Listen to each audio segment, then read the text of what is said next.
everyone. Firstly, welcome to everybody. Thank you for joining us today. It's a very special day for us at Matrix. We've been working, the whole team at Matrix has been working for the last few months on with the team at BCG, coming up with a report on the future of consumer tech in India. This report is titled Digitizing Consumers in India, DCII. The report is actually going to be released later at this event. There's a bunch of insights, bunch of takeaways on that report, and we'll unpack them through the evening later today. But first, I want to just take a step back, just to acknowledge how far I guess the whole ecosystem has come. If I look at India today, we're about a $3.5 trillion economy. Maybe about 5% of that is digitally penetrated. Right? So there's a digital market cap of about 150 to 200 billion. If you take all the unicorns, all the listed companies put together, that's about the market cap of the internet economy in India today. As we fast forward over the next decade, India will become a $10 trillion economy, with anywhere between 20 to 25% digital penetration. That represents a digital market cap of between $2 to $3 trillion over the next decade. Right? It's incredibly exciting for all the entrepreneurs in this room, for us as investors, for everybody who's working at these startups, because I don't think the world has ever seen this kind of value creation in such a short period of time. Right? And we will have a bunch of entrepreneurs who will come in today. We have a great keynote speaker, and then after that we have a panel. We're going to unpack a lot of these trends that we expect to play out that's going to contribute towards this sort of 2 trillion of digital market cap. But first, to kick off the evening, Bhavish and I are incredibly excited and honored and privileged to have Bhavish Aggarwal, founder of Ola Group, to come and talk to us. We at Matrix were very fortunate to be early investors and partners in the Ola journey. We've seen Bhavish grow from a young and daring founder, similar to a lot of you in the audience here, and on Zoom probably, into who competed and won against aggressive global competitor and came out on top. To almost this passionate entrepreneur with limitless ambition, he really personifies the Indian dream. For a lot of you who have seen Matrix Moments or follow Matrix Moments, we have this podcast on Infinity Entrepreneurs, and Bhavish is actually one of the inspirations behind that podcast. So while originally known for Ola and now increasingly for Ola Electric, I don't know how many people here in the room have tried the bike. Quick show of hands, yes. There is so much that everyone still doesn't know about the Ola Group and its future plans. So, without too much further ado, we're excited to have him on, and we'll hear the story from the horse's mouth. So, with that, as serving VCs to our companies, first let's introduce Ola Electric. So, can we have the video, please?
So while we cue the video, I'm on behalf of Bhavish, I'm inviting everybody to visit this if you want to be proud of true breakthrough technological innovation happening in the country. Let's play the rest of it.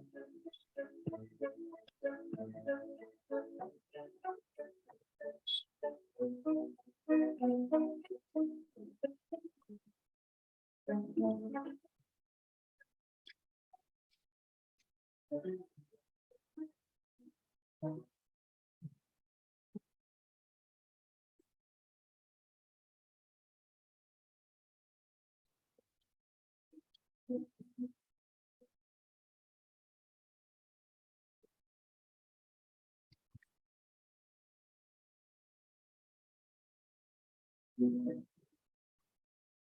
this is all the input. There's a video that went up yesterday, which we'll play for 30 seconds, and then we'll introduce the man behind all of this. This is the most advanced. If you have followed the evolution of electric vehicles, smart systems, one of the most advanced software systems. And this output is a preview of what's coming in the next Move OS. The operating system is called Move OS.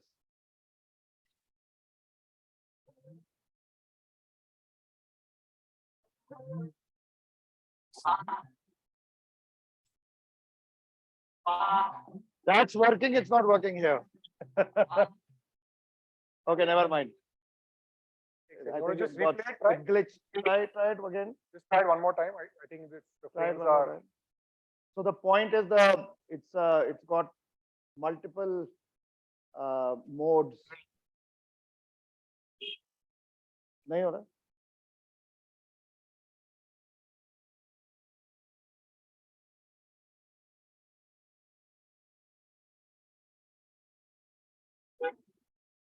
So while we are queuing that, we'll chat with Bhavish. We'll have a little bit of a fireside chat. Would love for all of you to participate. You can ask him any questions, including your Ola driver cancellations. Everything is fair game. Mobility business is multiple dimensions.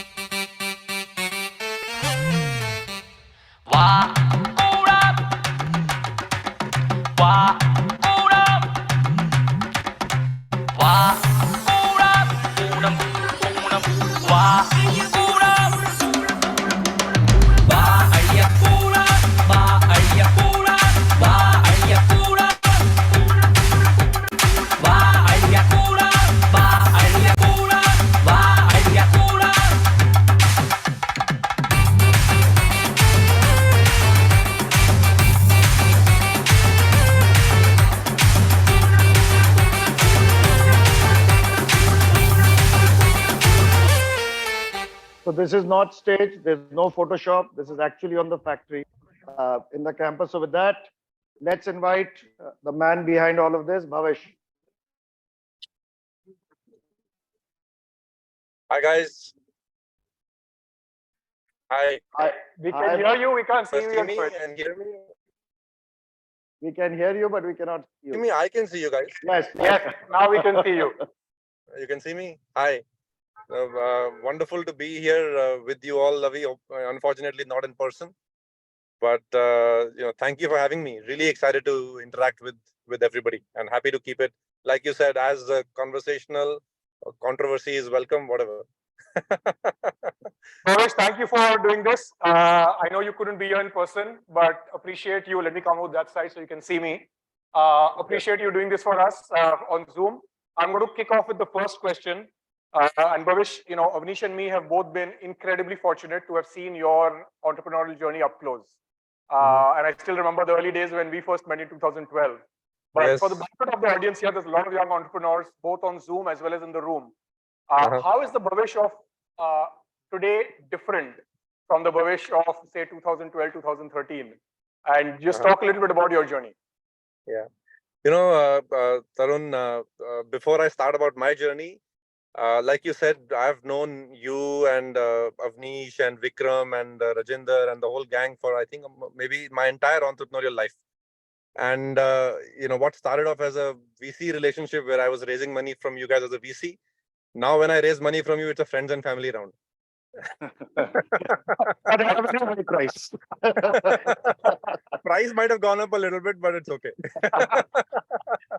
No, but to all the entrepreneurs in the room, I want to say, Matrix for me is actually like family, and the key people here are in many ways more than friends and family. They're true entrepreneur backers, true people who want to see everybody succeed, and they put their heart into it. So there would be no better VC firm I would like to partner with in India than Matrix. So Thank you. That was unscripted. Yeah. No, now coming to my journey. So my journey has been very interesting, Tarun, and I started off in 2010 with a ride-hailing company. Back then, even the ride-hailing industry globally was very early, and I was lucky enough before I started off to have a very strong grounding in technology, and I think that's relevant for what I'm going to speak today.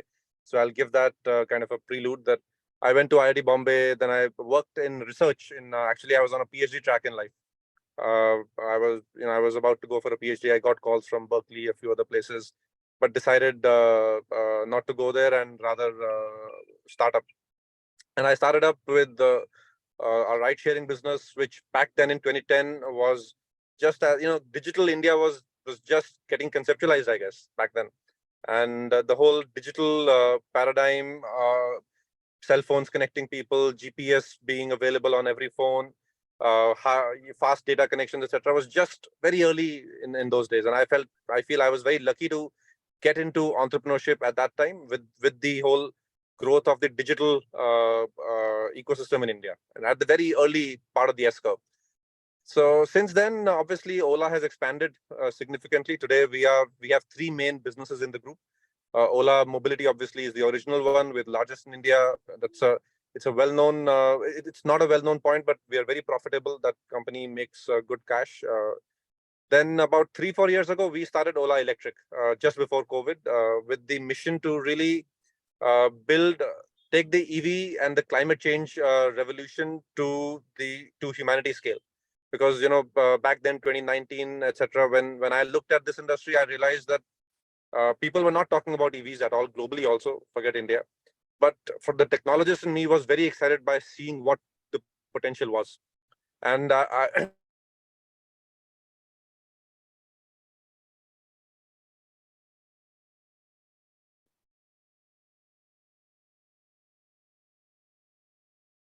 Oops, sorry guys. We'll just let him reconnect. Yeah. Yeah, Bhavish, you're back. sorry, I'm back. Did you guys? We lost the Can you hear last 5 seconds, but before that, we followed everything. Okay, my apologies. Now I'm saying, we started Ola Electric with this mission to really take the EV revolution to humanity scale, and there's no better place to do that than India, because India is a microcosm of humanity. And when we set upon that journey, we decided to build at scale, and we decided to build deep technology. And that's when actually my own understanding of what technology means started to evolve. Because till then, I was a digital entrepreneur like most people in the startup ecosystem in India. But today, as I went about building Ola Electric, and then after that, the third business, which is Ola Cell Technologies, where we are building, as you saw in the video, India's largest lithium manufacturing and technology setup. Today, my own perspective on what entrepreneurship can enable for India, what are the opportunities in India, has really evolved beyond just the digital space, which is quite a irony given that we're speaking at a digital consumer event. I believe in digital, but I think the technology opportunity is actually much broader than limiting ourselves to the digital domain. So let me pause there to answer further questions. Yeah, so I think, Bhavish, before we go down that path, which we will, I think people have always known you as the original ride-hailing entrepreneur, the war with your global competitor. I remember a seminal time at the peak of the war where it looked like odds were stacked against us, where you were offered $1 billion bucks. I was going to say $1 billion, and you turned it down, and I was shocked. Yeah. And you said that I need to step back. I need to think about the business model, because in this money-raising game, I'm playing to my competitors' strengths, not to mine. So I think bring people. You mentioned along the way a little bit that Ola is profitable. So bring people a little bit up to speed on Ola itself, the mobility business, how that has evolved, and where do you see that going? Sure, Ravi. You see, the Ola business went through 3 distinct phases in its journey. The first phase was the early phase of product market fit in India, taking a ride-sharing concept and figuring out what of it might work in India. This is what lasted till, let's say, I would say 2014-15. And then we went into this S curve, and it kind of very nicely followed the S curve of technology penetration. The first phase was the early part of the S curve. The second phase, which was I would say the massive scale-up phase, was 2015 to 2018, where we went from 3 cities to 300 or 200 cities. We went from a few thousand rides a day to more than 1 million rides a day. right? And then that's when competition between us and Uber got really intense. We were burning a lot of money. And then the third phase after that, after 2018 or so, was the consolidation phase, where we strengthened our bottom line, we strengthened the business model. Competition kind of played out. It was clear who came out on top. The only extra, joker in the pack was COVID, because when COVID happened, the industry, which was in consolidation phase, then went into a complete shock, because our business went to zero, as bad as any other business was impacted, unlike other digital businesses which benefited from COVID. So we went to zero, and then over the last 1.5, 2 years, we've built it back. Business is now better than COVID, and restructured the cost of the business to make it very profitable. So in that journey, I've seen so many phases now that I feel like I'm a veteran, even though my age is not that of a veteran, but I feel like a veteran. सब कुछ देख लिया, from starting with just a few lakhs of rupees to COVID shutting the business down and rebuilding it. And in that process, Avi, the anecdote you mentioned was sometime around 2017 or so, towards the end of that, what I would say, or right in the middle of that crazy scale-up phase, where we were fighting with Uber. It was a very tough, bruising battle. It was a street fight for every city, for every customer, for every driver. And a lot of capital was being thrown around. We needed capital, and we were also playing the capital game till it was clear to me that if I just keep playing the capital game, I'll be left owning a very small part of this company at the behest of large global investors, in whose larger scheme of things I might not even be relevant, and India might not even be relevant. Forget me as Ola. The India market is a small market at that point, 5-7 years ago, in the global scheme of things of many of these investors. So I decided I have to change, and I said no to that funding round you mentioned. We really started thinking much deeper about competitive advantage, about cost structures, and that was a very strong pivot point in our journey. It still took us a few years to build profitability. So by the time COVID happened, even before that, we were actually profitable in our ride-hailing business. And then COVID made it even better, and the business went down, and then we improved our profitability even further.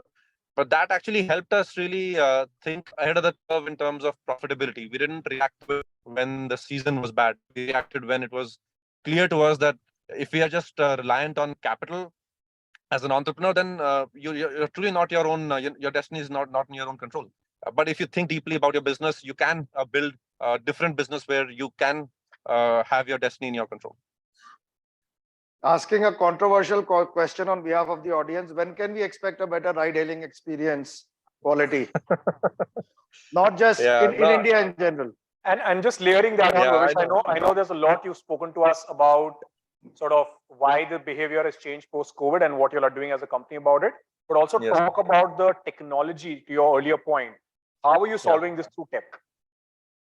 Yeah, so the context in which, if you all remember, pre-COVID, the experience was relatively okay. There were all corner cases of sometimes drivers cancel, etc. But in general, the industry experience was okay. Now, after COVID, what happened was the whole supply base completely kind of reset. Supply went back into their villages or whatever work they could have done at that point, and then slowly they have come back, or new supply has gotten added into the industry. And as a result, the whole supply-demand dynamic got reset, and there was a period when supply was short, and hence the driver behavior reflected that dynamic across the industry, Ola and Uber both. And now it's coming to a better equation on supply-demand, but the behavior needs to be reset again. So what we are doing is there are 2-3 aspects of it. One is obviously behavioral, where we are increasingly using, instead of traditional operational policy-driven approaches, we are using more AI. We're using more ways to sense what the driver might do, make a pattern of him, try and through digital means itself and automated means, coach him to do a certain different thing real time. Secondly, we've built our own mapping stack, because that was another major piece of issues which we analyzed. Like sometimes the driver is standing on the opposite side of the road, and it's not like usko शौक है उस तरफ खड़े होने का, usko map में वही बताया गया उस तरफ आओ. And these are the nuances which a mapping stack for India doesn't have. Like the traditional Google Map stack for India doesn't have these nuances. Flyover के नीचे कैसे जाना है, flyover के ऊपर, routing the driver.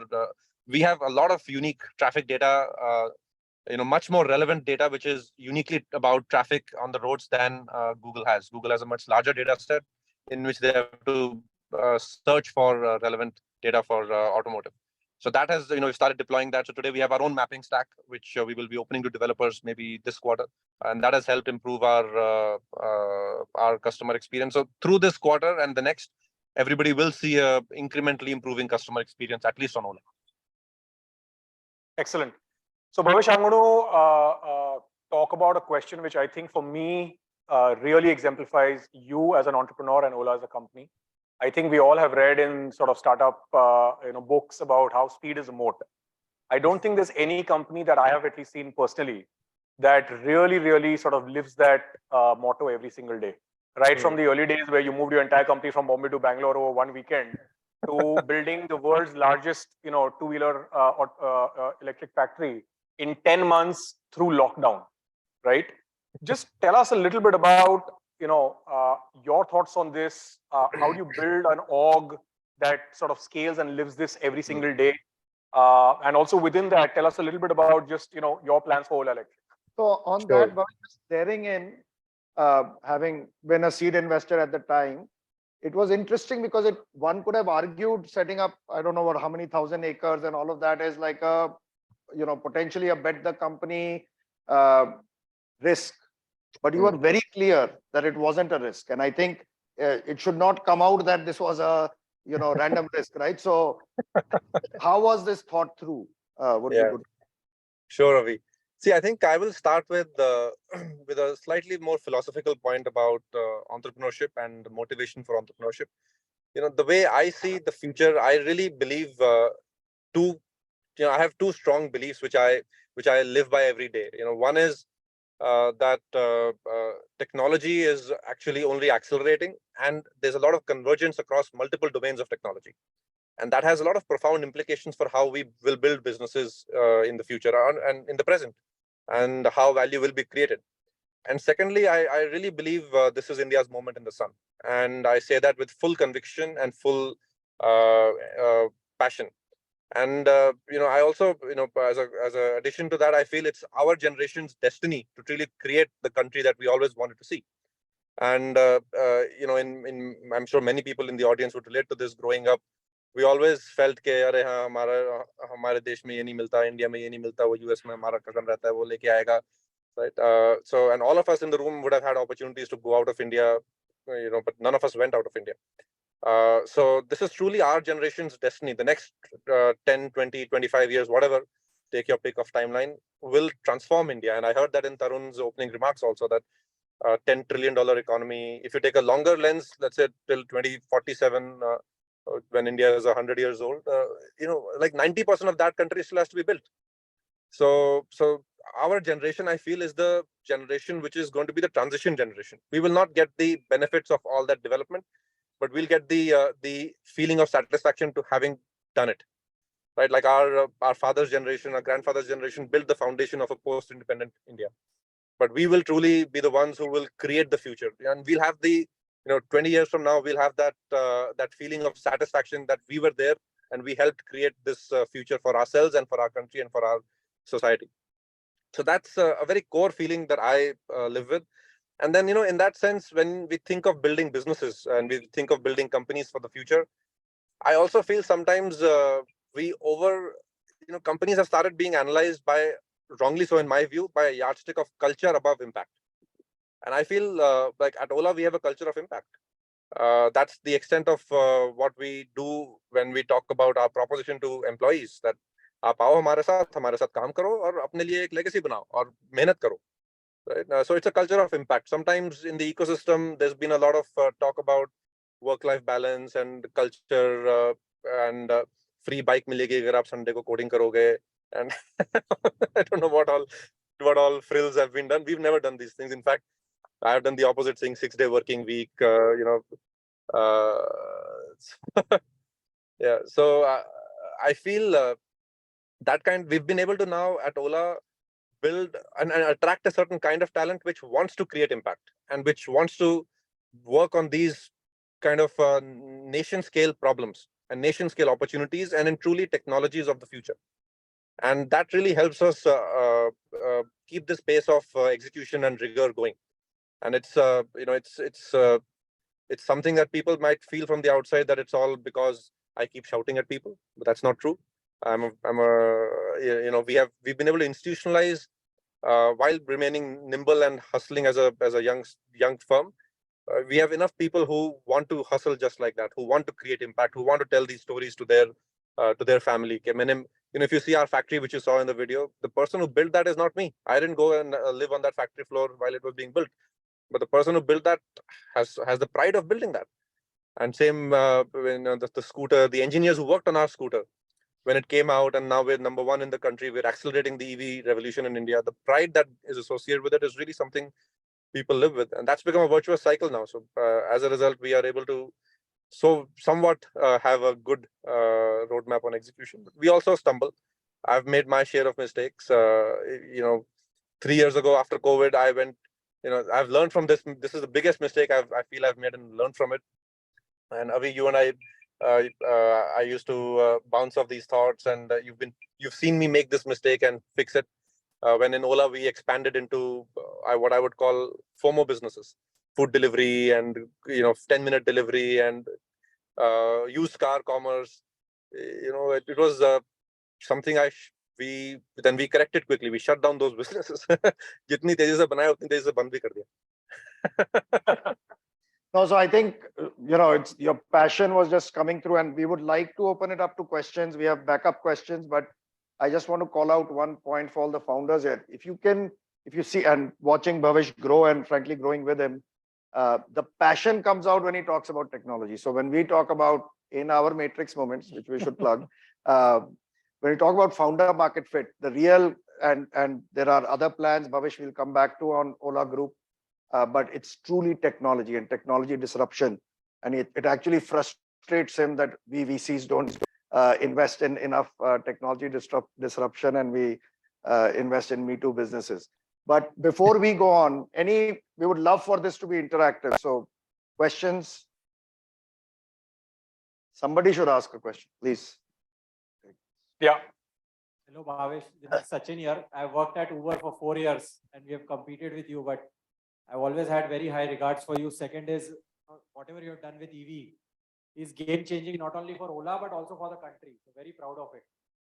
My Thank you. question is concerning India only. So one of the latest innovations that is coming out from government post UPI, the same team, is ONDC.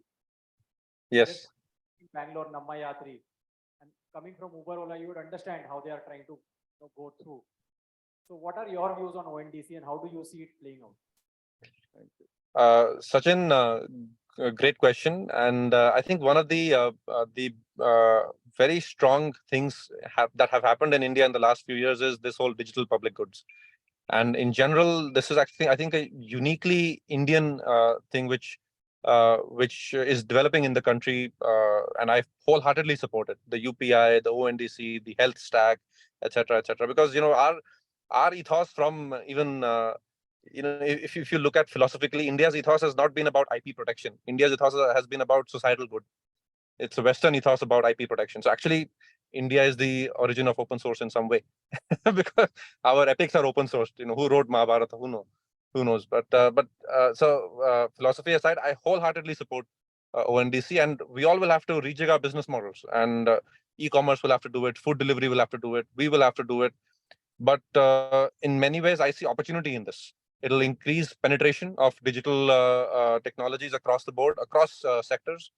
It'll improve the end consumers' access to services. It'll improve the end service providers' access to distribution. And it'll increase penetration of financial services across the ecosystem. So it's all for the positive. And what tactics and strategies each company will do is in their domain. But in general, at a macro level, I think this is for national good. And I think India is the unique originator of this idea, and at a global stage, it will be uniquely Indian. Bhavish, by the way, we didn't acknowledge there are about 120 participants on Zoom. I don't know if you can see it. We'll try to take a question or two from them. But actually, first, Rajesh sir. Lovely to hear you, always inspiring. So tell me, Bhavish, what do you think about AI? Is it a thing that is leading to singularity, Rajesh, I can't hear you well. Can you keep your mic a little closer? Yeah. Hello. Yeah, now we Yes. can hear. Yes. Lovely to see you and always getting inspired from you. So I want to get your thoughts on AI. How do you think it will evolve for your two businesses? But more importantly, for society, do you think it will lead to a singularity? And do you think, what do you think government should do? Yeah. I think, I'll start with an anecdote. All right. And I'll build my thesis from that anecdote. About today, obviously AI is a big buzzword with OpenAI, ChatGPT, etc. We're all awakening to what AI could do. I don't think in India we've had enough strategic discourse, public discourse about what India should be doing in AI, and I'll come to that also. But about a year ago, I was watching a video of the OpenAI founder, and there he says that OpenAI will ensure AI is built for the good of humanity.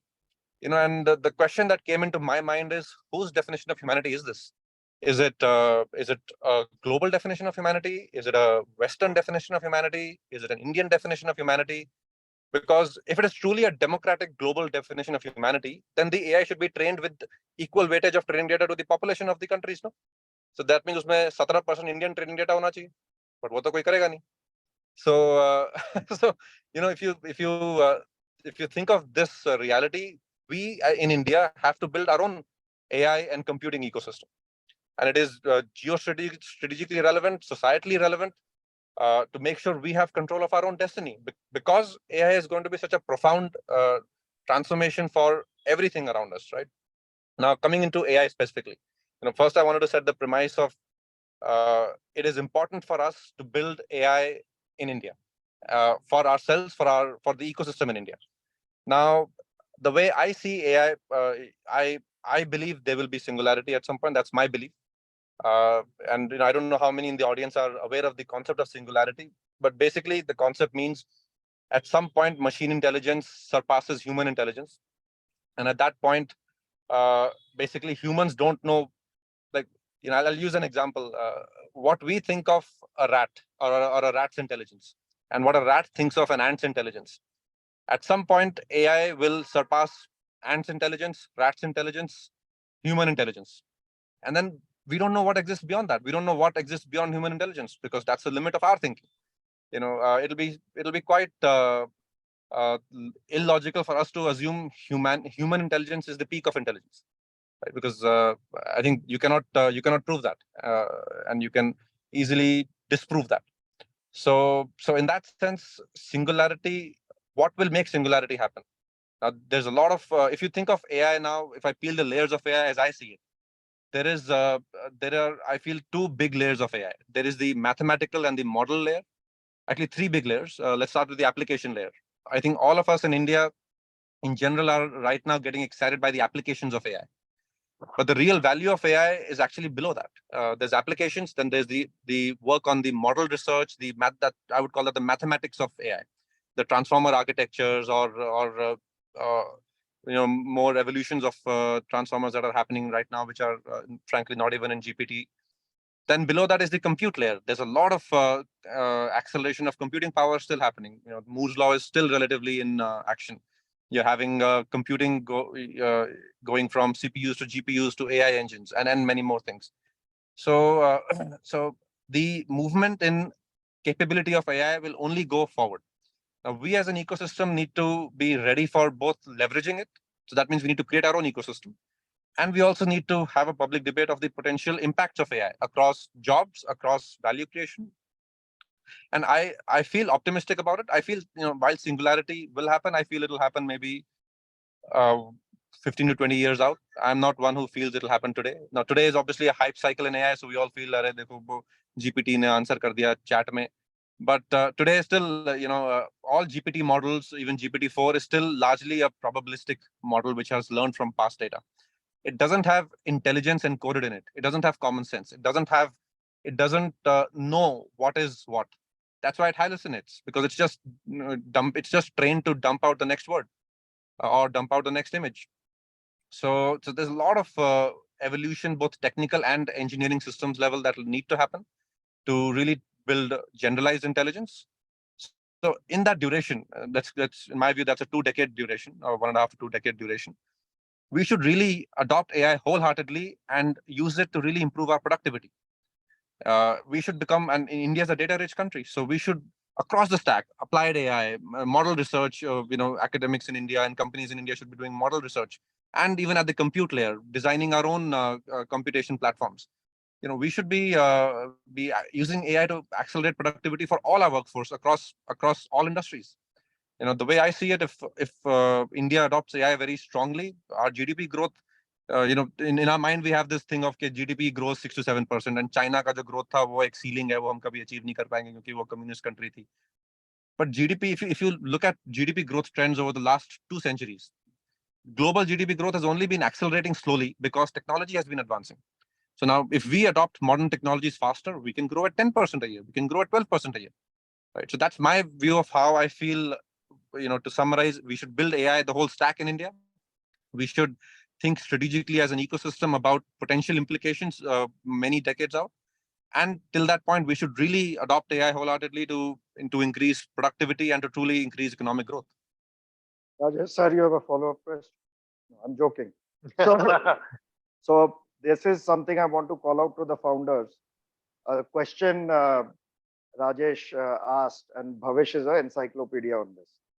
And I think this is the trait of real infinity entrepreneurs, people who are innately curious, insatiably curious, and learning about all the new trends and trying to see applicability. And you can see the passion that comes out whenever it's cutting edge technology. I'm going to take an audience question, and maybe we'll take 1 or 2 final questions from the group. I'll just quickly take one question from the Zoom audience. So Bhavish, this question actually goes back to one of the answers you gave earlier, which is when you say you took a non-capital intensive approach at the peak of the sort of war with Uber, how did you find your competitive advantage, and what was it? We worked backwards from the consumer. We looked at the Indian reality. We realized small towns are different from big towns. We realized auto rickshaw customer is different from a car customer. We realized there's opportunity in outstation rides. We realized people need day rentals, airport hires. So because the Indian market is very diverse. It's not a monolithic, large middle-class market like the West. And we went into the nitty-gritties of opportunity, surgically looking at different segments of the opportunity and building solutions for that. So as a result, we were the first ones to build auto rickshaw. We were the first ones to build a postpaid solution for consumers to use on ride hailing. We were the first ones to expand to those many cities. Then we were the first ones to launch a really low cost car solution, which we called Micro back then. And then we were the first ones to launch a share product designed for India along different routes, etc. So I think for you to build competitive advantage, you really need to think about your consumer and work backwards from that and design your business model around that. And hence your product proposition, your go-to-market, your cost structures, all around that. So we did that across the board. It was hard work. It took, and it was the first time I was doing it. So I was also learning and growing as an entrepreneur while doing it. And but in the end, that kind of focus on the ground realities really helped us win over our competition. Excellent. Thank you. Okay, we got one more question in the audience. Guys, maybe we'll take one more final question after this. So a couple of last So questions. while the mic is being circulated for all the people who attended and will come out in the report, this customer insight and segmentation is by far, and we've been lucky to watch it in play. That is the ultimate mode. Just get to know your customer and match your products as deeply as possible to as narrow a segment within that. Thank you. Hi, Bhavish. This is Chaitanya, and Hi. I work with Uber. Unfortunately, I am still with Uber. So you're hearing a lot of Uber today. Come join us, Chaitanya. Let's do some real work. Very passionate pitch, and very passionate pitch indeed. I have a question, which is probably slightly, how do you see Indian digital solutions playing a global role? Because the global players have played a role in India, and they have penetrated in certain markets in India. But I don't see that happening with Indian digital solutions moving out. Yes, of course, we have some SaaS companies making leads in, but that's pretty much it, not on the consumer side, right? So is there a play there? Is it something that, you know, people should aspire to be? You talked a lot about, you know, the pride of India, which I'm really excited about. But how do we take the journey forward, more globally? See, let me start with actually expanding the scope of your question and saying that I would look at this not from a digital opportunity, but a technological opportunity. And I make a nuanced difference between the two. And I know the session is a digital consumer session, but I will use that opportunity to make my nuanced point. See, if you think of the definition of technology, the definition of technology in simple words is whatever gives humanity leverage and productivity, whatever increases human productivity. And the technology of the day keeps evolving. 10 years ago, digital penetration, internet penetration in India was the technology of the day. Today, digital is still very relevant, but within that, AI has become a much more larger theme where it's at its ascendancy at the start of the S-curve of technology adoption. And then there are a lot of non-digital technologies which will create disruptive value over the next decade. Electrification is one of them, or energy transformation, energy transition is a big technology theme. Space technologies is one. Computing technologies or the way silicon is being designed is another. And then I can go on and on, right? So if you broaden your question to how can Indian technology products or services go global, I think that firstly I fully agree with that we should think global, build in India. And India, there's a natural advantage for building in India because it's a large market. It has access to capital. It has a very discerning customer. The Indian consumer, 10 साल पहले ना people used to think about India कि वहाँ पे सस्ता माल बेच दो अपना. Car companies used to think कि यार मेरे जो 5 साल पुराने product है वो India में जाके बेच दो. All of them failed. Ford failed, GM failed, everybody failed. Because the Indian consumer, let's ask in this room, nobody wants low quality stuff. We want best in the world, but at Indian cost structures. So that dynamic makes us the most competitive companies in the world. So when we have to think of the Indian consumer, we should think of best products and build the best products. And while doing that, we get a very significant advantage at the global stage. But only if we are building at cutting edge technologies. If we are building 5 years behind what others have done, we have no place in the world because technology penetration happens in those 5 years in any technology paradigm. And then you're left playing a traditional distribution game where we don't have any advantage over the American company or the European company or the Chinese company. Right? So we have to play those technologies which are in their ascendancy, build products and technologies there, build for India first, and then use that scale to build globally. Right? So that's my back of the envelope hypothesis on this. Excellent. Okay, we'll get maybe one final question in. Can we get a mic here, please? Bhavish, I hope you have time for one more question. I have a couple of questions I can take. Okay. So, Bhavish, I'll give you, actually that dovetails on what Chaitanya said and you said. So I think one of the biggest challenges so I sold my company in digital marketing. I'm now running a consumer intelligence startup in SaaS. Mm-hmm. So when we sell in US, right, what happens is the Fortune 100 companies say, okay, you cost $25,000 a month. Let's see what value you can deliver to us. Yeah. When you try to sell in emerging markets, especially in India, they don't even look at what value that technology can provide, but it starts off with why you're so expensive. So the abundance mindset that exists in at least the developed countries right now for Indian large enterprises or companies to adopt technology at the best level, right? How do you think that mindset is playing, right? So like, is the same thing that how do I save money rather than how do I make money? So do you think that mindset is changing, or that mindset is startups that want to focus on technology to be delivered to Indians will have to live with that scarcity mindset and figure out a different pricing strategy? I don't see this as an either or. I didn't get your name, but I don't see this as an either or, because I feel the opportunity India gives all of us entrepreneurs is to build world-class products at world-leading cost structures. And there are enough examples in India to inspire us. Look at ISRO. That's a government example. World-class products, but their cost structures are a fraction of even the private sector in the US. Even from a SpaceX, their cost structures are a fraction. think of telecom, world-class data at a fraction of the cost structure. So it can be done. So I don't see this as an either or. In fact, if we see it as an either or, we are doing injustice to our opportunity to leverage Indian cost structures to build, to deliver globally. And we're doing injustice to the Indian consumer by saying that Indian consumer is cheap. Right. So I feel the opportunity is to truly build world-class products at a lower cost structure and to become globally competitive through that.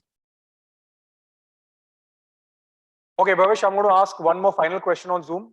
We've got 100 and almost 140 people on Zoom, and so I'm trying to do justice to their questions as well. This is a very interesting question. This person asks, when are you coming to tier 3 city and even in the villages in India? I don't know whether he's referring to the ride-hailing business or the EV business. I think it's the ride-hailing EV business. EV business. Okay, well, EV business is already there.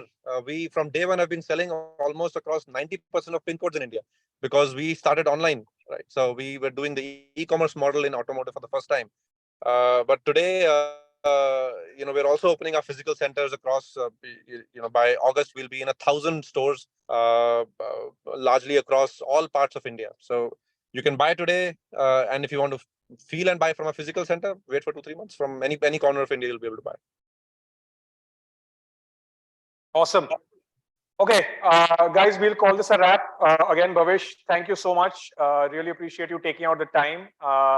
We can never tire of doing this with you, but appreciate you doing this on. I know clearly it looks like you're on your way somewhere, so appreciate you taking out the time. Thank you, everybody. It was really, really amazing. Thank you, Tarun and Avi, for having me. All right. Thank you. All right. Thank you. Yes, bye. Thank you. Nimisha, over to you. Sorry. Good evening, everyone. I'm Parul Bajaj, Managing Director, Partner at BCG. I work deeply in the consumer and consumer tech spaces, and I've been, we're very privileged to be launching our publication on digitizing consumers in India in association with Matrix Partners today.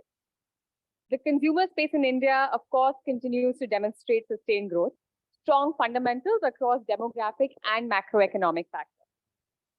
The opportunities and challenges in consumer tech must be assessed against the backdrop of the evolution of the consumption opportunity in India. Consumer tech, of course, has seen a lot of activity. As of December, $250 billion of valuation, 40 unicorns, $54 billion of deal flows, 4,300 plus deals in the last 5 years. So a lot of activity. But to actually give us the backdrop of the consumption opportunity in India, I would like to invite Abhik Singhi to deliver the keynote address today. And he will help us understand India's path to the tech age. Abhik is Managing Director and Senior Partner at DCG, and he has led DCG's consumer practice in Asia Pacific. He's a thought leader on Indian consumer and is a member of the RAI National Council, CII National Council, and various CI committees, and is a fellow of the Aspen Institute. Abhik, we would like to have you.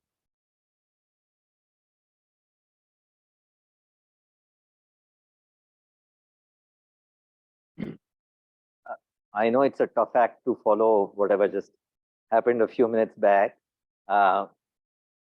Also, I know we started late, so I'm going to try to do it in a short time. So, couple of things. Let me just start with, as we think about the next decade, the decade, where is the opportunity? And while Parul will later talk about, the actual findings from the report, I think it's sometimes helpful to take a step back and say, what's happened in the past, what's going to happen in the future. If you look at this, on multiple parameters, and this is, looking at what has happened in the last 50 years, depending on what time you look at, or 75 years, GDP is high. If you look at many of the quality of life parameters, at the time of independence, the life expectancy was about 40 years. Today, it is 78 years. Over the last 20 years, it has increased by 20 years. If you look at, from a perspective of electrification, that has increased dramatically. If you look at healthcare parameters, they have improved. So multiple things have improved. If you look at from a perspective of FDI, $200 billion plus FDI in the last 5 years. And actually, if you look at the last 20 years, the different indices, Dow Jones moved from about 100 to 270. If you look at London FTSE, it was actually roughly, if it was 100, remained at 100. The Sensex has actually moved more than 12 times, right? So many things have gone well, but there's a saying about India that whatever is true of India, the converse is also true. So the same set of things, if you look at from the other perspective, GDP per capita is still fairly low. I know that in recent times it is probably not the right thing to compare India with Sri Lanka given what has happened, but Sri Lanka GDP is actually close to 1.6x India's GDP. If you look at quality of life parameters, whether it's in terms of literacy, health, or life expectancy, if you even compare to somebody like Brazil, we have a gap to catch up. FDI percentages are low.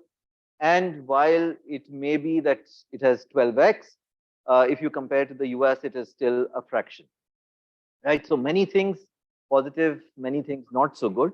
If you look at any analyst report presentation, typically you would find that if you look at the Indian consumer, you probably have heard some phrase related to one of these three or probably all three, right? It's about what's happening from a perspective of youth and the discussion around what's happening from a youth perspective, urbanization and how that's going to be the biggest thing, sliced bread. And if you consider percentage of men making purchase decisions, BCG had done some research about a decade back, and India was number 3 from the bottom. Okay, the only two countries which were actually higher or lower depending on which way you look at it were Pakistan and Saudi Arabia. In terms of women making purchase decisions. So that's some of the popular belief. Actually, facts are pointing to the other way. If you look at in the next 10 years or so, we are going to add about 150 million people to India's population. All of them, all are going to be 35 plus. All of them. Actually, the younger age groups in absolute terms are going to shrink, not in percentage terms. Actually, in absolute terms, we are going to shrink. If you look at the worldwide median age, India is going to be at the worldwide median age in about 20 years from now. Okay, so yes, we are a young country, but actually, the center of gravity, depending on how you interpret this chart, is actually moving up towards age. Over the last century, any decade, the extent of urbanization which has happened, maximum is 3%. So, for everybody who's talking about, of course, India is a land of large numbers, but if you look at it in urbanization terms, a significant part of our consumption happens actually in non-urban areas. And something quite interesting, dramatic happened in 2015. For the first time ever, and what you see is those, white and yellow dots are percentage enrollment. You actually saw women enrollment in schools higher than men. Corollary, if you look at 2020, actually the percentage of women entering college was more than men. Now, the implication of that from a perspective of what it means from a consumption perspective, purchase decision perspective, workforce perspective, to my mind is actually the single biggest theme that people are missing out on. One of the questions which always comes is, why is India is one of the only 3 markets in the world where the size of the women apparel is actually lesser than men's apparel. One of the only 3 markets in the world, right? That, of course, is all going to change as we see what's happening. So I think at a broad level, and you see this playing out in the digital space as well. Actually, Nimisha coined the term, the 3 M's, the male metro millennial is what the Indian digital consumer was 7-8 years back. And actually today, if you look at the set of new consumers, new digital consumers who are entering, it's actually more diverse. I could not come up with a better term than the triple M, so I've just left it as ... But it is actually changing depending on whichever segment that you look at. And the one additional segment that you see here is in terms of income. And that's why, coming to what the report actually talks about, if you look at the next billion, it's actually the next billion truly, which we really need to focus on as what is driving that. There was a conversation which happened when Bhavish was talking about in terms of best product, and earlier, right? We were talking about the fact that actually Indian consumers want the best quality at the best price, right? So it's interesting, whenever you do a consumer research in most of the other markets, you ask consumers, okay, what is important to you? People will say, okay, X is important, convenience is important, or variety is important. And you see, like a nice chart to say, okay, this is the discriminant which is there. In India, consumers actually want it all. They want good quality, they want convenience, they want variety, and they want the best price. So what is going to change in order for this to really make it happen? And the parallel that I take is from the sachet economy. Probably the best exemplified from a perspective of shampoo. 90% of what is sold is in terms of sachets, 60% of the value is there. And what really made it possible was to say, actually, if you think about it, sachet gives you bite-sized consumption opportunities. And that was a popular belief. Till actually about a decade back, I did some work with a personal care company. And we actually found 80% of sachets which were bought were not bought in single sachets. People actually bought 10 or 20 sachets together because there was two utilities. Number one, there was portion control. If you had a bottle, then you would use more and therefore you will end up spending more. The second is actually on a per ml basis. It works out cheaper to buy because the formulation is different. But from a supply side, what the sachet economy did was it actually changed the cost structure where it made sense from a supply side cost structure and from a demand side possible for this to happen. I actually think the parallel of the sachet is there from a UPI story. And the number on the right, of course, is like one of those fantastic curves in terms of value that you see. March 23, I think there were some 8,500 million plus transactions on UPI, staggering amounts in terms of number, in terms of the transaction and the value. But there is a piece about the consumption side or the demand side. I think what is equally important, and that's why people believe, oh, demonetization happened, and let's see what happened from a perspective of UPI. Actually, the big kicker for this happened when, from a supply side perspective, some of the players really invested behind getting the habit formation done.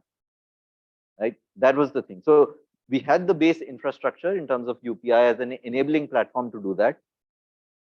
There was a consumer demand need which was there. But what really unlocked was actually some of the supply side factors. And it's interesting, in the previous conversation, there was a discussion. We actually have multiple supply side platforms which are now in place, of course, starting from Aadhaar, but across the board, whether it is an ONDC, whether it's a Ocean, whether it's a education, whether it's health, and so on and so forth, which actually would make this possible for the enabling platform to be there so that the transaction cost reduces and the equivalent of the sachet size is possible. If you look at the national health stack and what the insurance companies are doing in terms of thinking about a health claim, the minimum viable size earlier in the non-digital world was to say, actually, any health insurance claim below 40,000-50,000 actually does not make economic sense for processing because a lot of it actually happens manually. if you have a common health claim exchange, which is there with standards which are adopted by various players and common standards, therefore you have interoperability, actually it is possible to start a 500 or 1,000 rupee insurance claim, which is basically OPD or equivalent. Actually, it starts making sense to do that. And that's where the next wave of consumption could happen. Now, what we did was to look at, where is this going to happen? This picture is interesting for two reasons. You see between, the 3 years back, and the reason we took 2019 was everything from 2020 to 22 is muddled because of all that has happened because of COVID, right? But if you look at between 2019 and 2030, actually the stack doesn't change. Each of the stacks is an interesting size. So what really will make a difference, and what would it take to create and build the next billion decade, are a set of things on the demand side and a set of things on the supply side. And the one hypothesis I would put on the table is what you see at the top right has already started happening, because the demand, of course, is already there. Access is getting provided to stuff which was earlier difficult. Transaction cost reduces, and it's just more interoperable. The ones towards the bottom left are going to be the ones which are going to be the holy grail, because if you look at some of the big ticket items in terms of category sizes, they are there. But till we have something which reduces the transaction cost, which actually reduces that, it is going to be difficult to make it happen.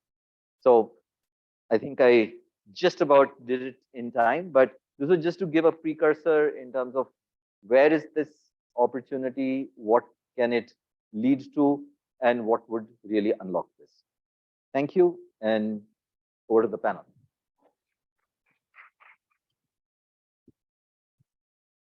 Thanks, Bhavish, for sharing your perspective.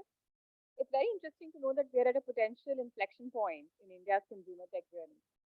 Of course, we have to discuss what will be the new sources of growth, categories, consumer cohorts, new models.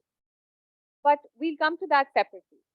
As we look at the next wave of growth from India to Bharat, there's a lot of conjecture about what will be the future of consumer tech companies as they scale from 0 to 10 and from 10 to 100. And for that, we have a panel of startup founders like yourself who are going to come and walk us through their journey. But before the panelists, let me actually invite the moderators. Nimisha is Managing Director, Senior Partner at BCG. She leads our marketing and sales practice for Asia Pacific and is one of the founding members of the growth tech practice in India.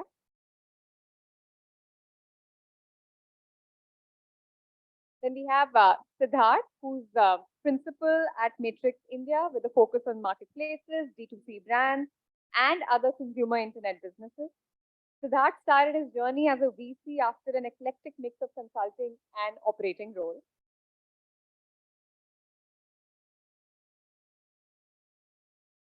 We also then have our panelists.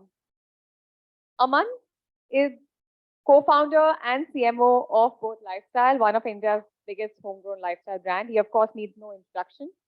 And he's one of the most famous sharks, as we all know. Then we also have Varun, who's chief dad and co-founder of Honasa Consumer. And along with his wife and co-founder, Ghazal, they built India's first made-safe certified brand, Mamaearth. Kunal is the co-founder at Snapdeal, a pioneer of e-commerce in India. Kunal has been part of the startup ecosystem right from the start and is also an active investor. Now we can pull bar out. We're just going to wait for a few seconds for the panelists to join us. Yes. Bar ko band karane.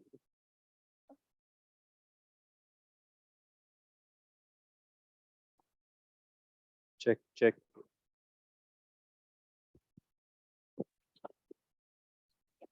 Yeah, this is Mic working?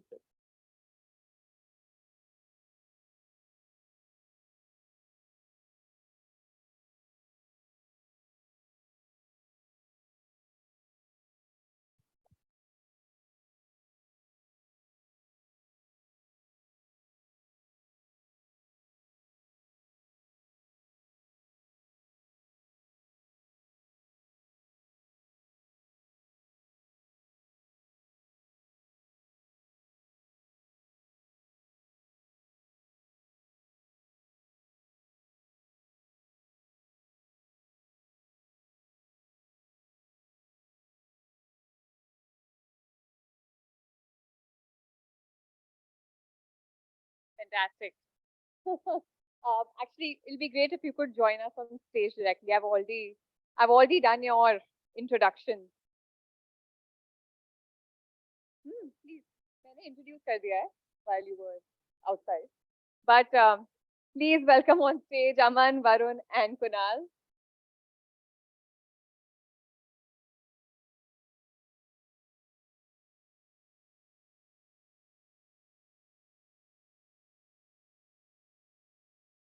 Nimisha, Sid, over to you.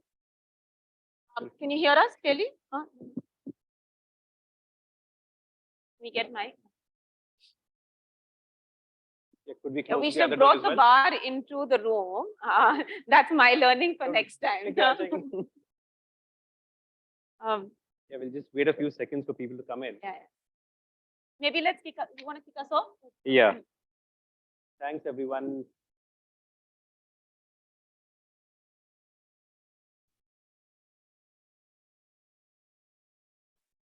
Thanks, everyone, for joining in. We know it's been a long day. We'll try and keep this within time limits.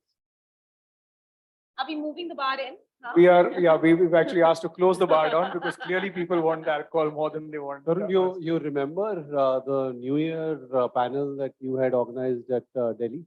Yes. Where finally you got us to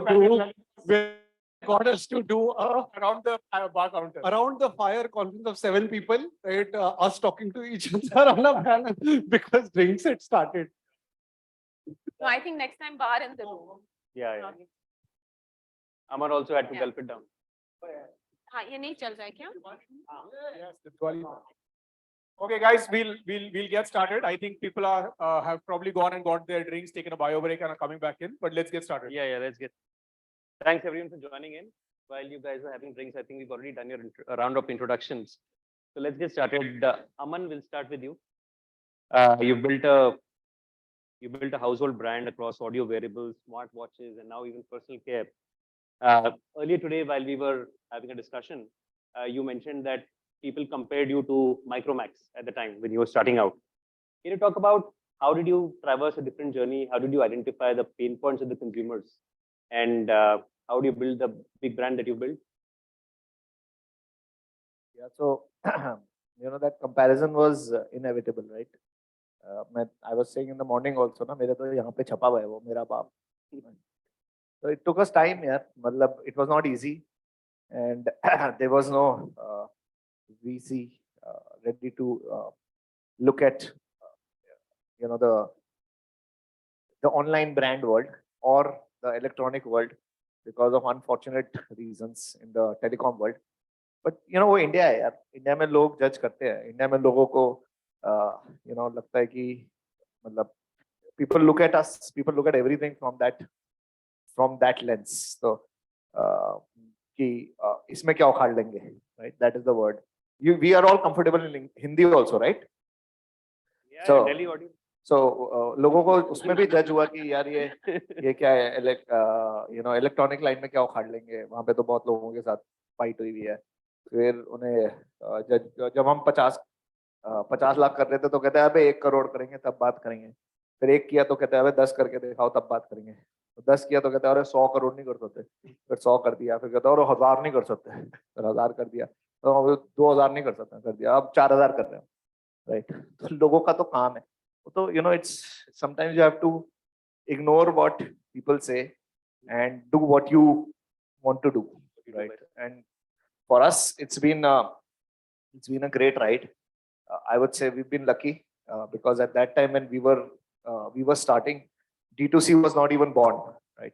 So D2C started growing, and suddenly there was interest in Indian brands because unfortunately in India we still were. We are glorified by the Firangi brand phenomena, and that was getting over. Indian brands were getting traction, and Snapdeal helped us a lot initially. I have to say it, so you're here.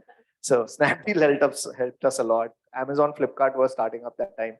So consumers were kind. The marketplaces were kind. Only the investors were not kind, but it was okay. It was fine. But we did well. Thank you. Varun, did you also face similar questions from people that it's already been done and difficult to kind of make a mark, differentiate yourself? No, I think the biggest question that we faced and for a long time we continue to face was the fact that it's a very highly competitive market where it's not like someone has just done it, someone is doing it today as well.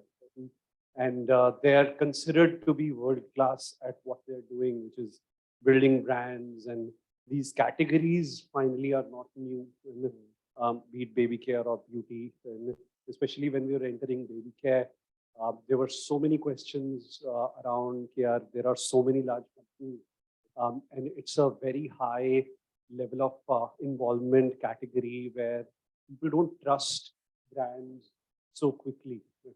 And if there are these world-class brands already available out there, why should your why would you succeed? How would you be able to compete with them? But I think from very early on, and a blessing in disguise, we realized कि यार अगर ये सोचते रहेंगे कि competition कितना बड़ा है और competition पे focus करेंगे and we'll figure out how to beat them, then it's a battle that we will never be able to it'll feel so humongous in terms of a task that वो start भी नहीं हो पाएगी जब. और उससे ज़्यादा positive approach थी ये देखना कि यार मतलब consumer पे focus करो. And for us, when you're zero, getting to the 1,000 is also great, right? अगर 1,000 consumers को बेच दिया, that itself is an achievement. Right. And from that 10,000, can you get to a 10,000? From that 10,000, can you get to 100,000? And slowly we realized we were not only building a business, but we were building our capability and the DNA, which has helped us in scaling and building brands so effectively because we are just crazily consumer focused. We don't care what's happening by the competition, and we still get asked, oh, this large company was talking about you in their town hall or quarterly results, right? Don't you think so? And I say, apart from you, nobody else tells me all these things. Neither do I like to watch them anywhere. Right? I like to just follow my consumers, listen to them. As an organization, from multiple different technology tools to calling 20 consumers every month as an entire company, almost 800 of us, is something that we like to listen to them and we like to build this is what they do. And that's how we've been able to overcome that fear. Yeah, so listen to your consumers. I think that's something that very close to my heart, as you know. You and I have spoken about it many times. But maybe Varun, just one follow-up question to you is just if you think back on your early journey, one of the things that that really stood out was the fact that the products that you had and the range you had was really differentiated. And the way you acquired customers was very different. I still remember you telling stories about how you would, almost set up like a stall in a mela as a way of actually, letting people know what you were doing. So tell us a bit more about what you did to really build very unique, very differentiated products, and also to acquire that first set, and then it grew from there. So actually the stall in mela was more around listening, not around selling. And we genuinely have always tried to do things which are scalable rather than doing things which can be done today by us, but then can't be scaled, right? So, and that stall or a mela is something that we get our teams to do even today. So I remember early on, before starting, we used to stand outside malls, outside, different baby stores with this small paraphernalia that we had created and digitally printed labels. And it was all about just formally pitching to the consumer, right? We are all in the business of selling to humans. And sometimes we forget that because there is too much digital, too much technology that is coming in. And finally, what I'm selling, what I'm pitching, and on the table when we have a conversation, आपको समझ आनी चाहिए 1-2 minute में बात, right? कि मैं क्या बोल रहा हूँ, मैं क्या समझाना चाह रहा हूँ, why is it making sense, right? And if it is making sense there, you can also create an ad out of it. You can create a performance creative out of it. All of that works. But अगर आपको समझ नहीं आ रही मेरी बात, then there is a problem. And for us, it's very important. Hence, when you're taking the mix, you're talking directly to consumers and getting that feedback, so that you can actually improvise how to communicate with them. And that's how we also came to understand what kind of products would do well.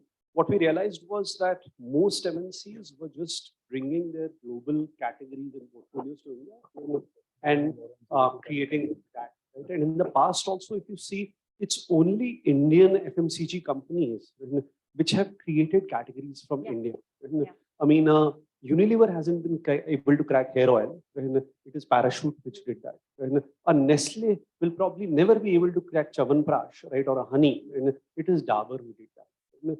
And we realized that clearly they are bound by some of these global strengths which become weakness when you look at local markets.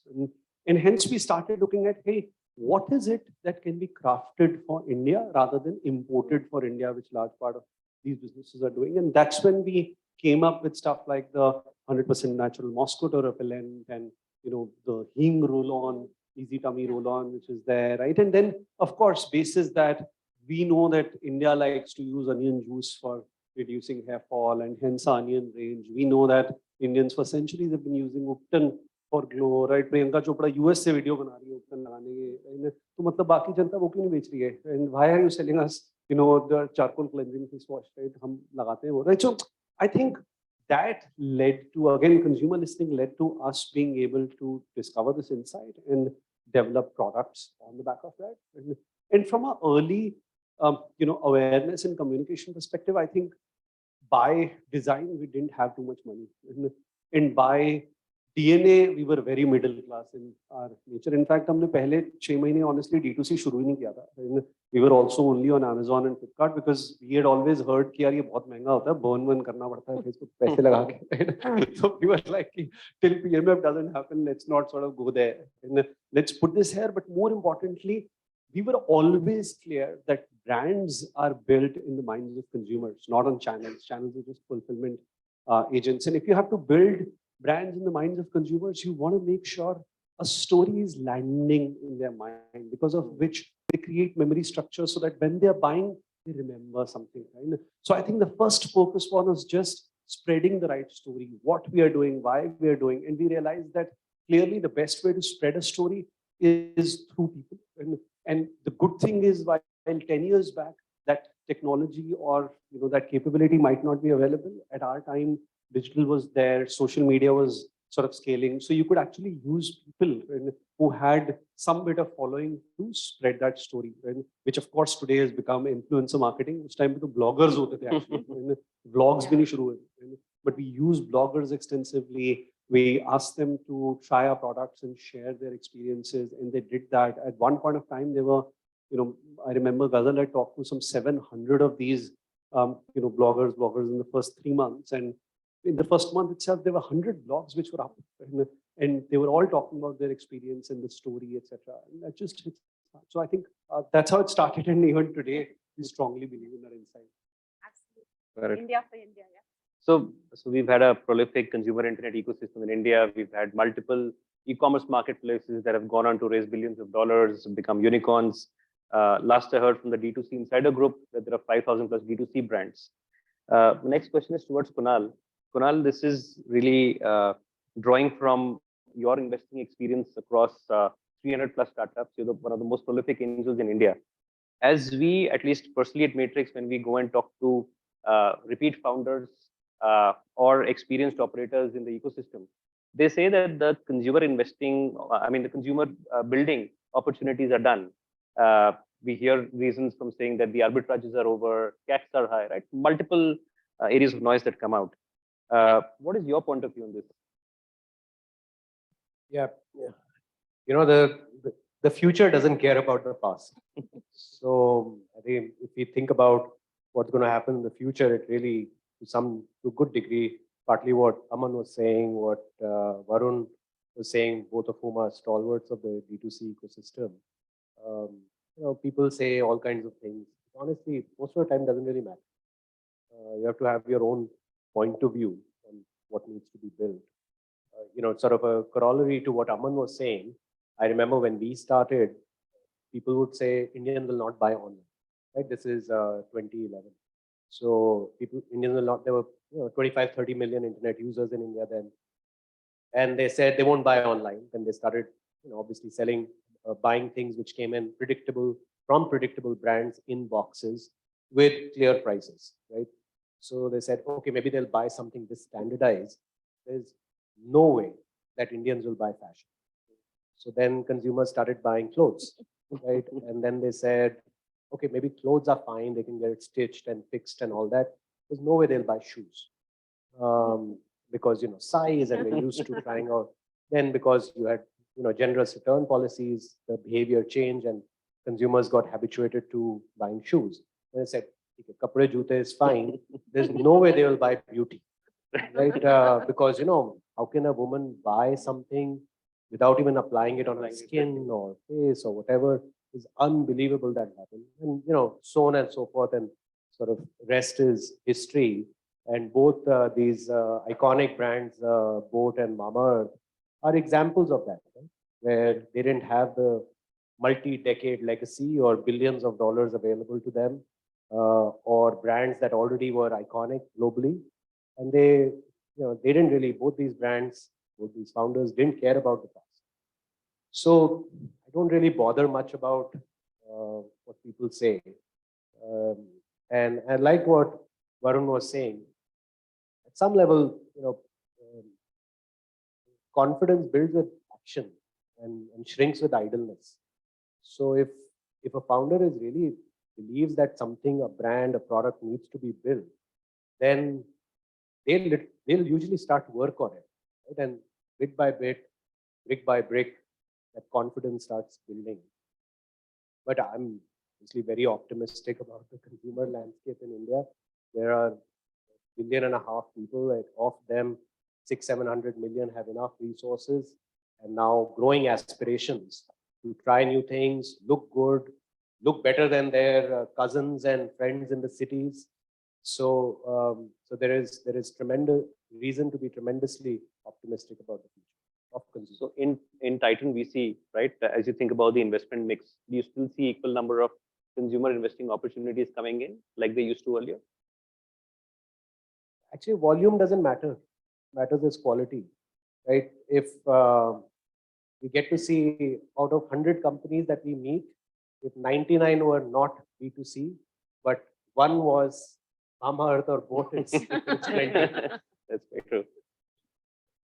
Fantastic. And Tarun, question to you, as you've you know, as you've evaluated investing and invested in you know, in many consumer tech startups over the years. We heard some amazing things from Aman, Kunal, and Varun in terms of just what they saw in the early days. Really understand the consumer.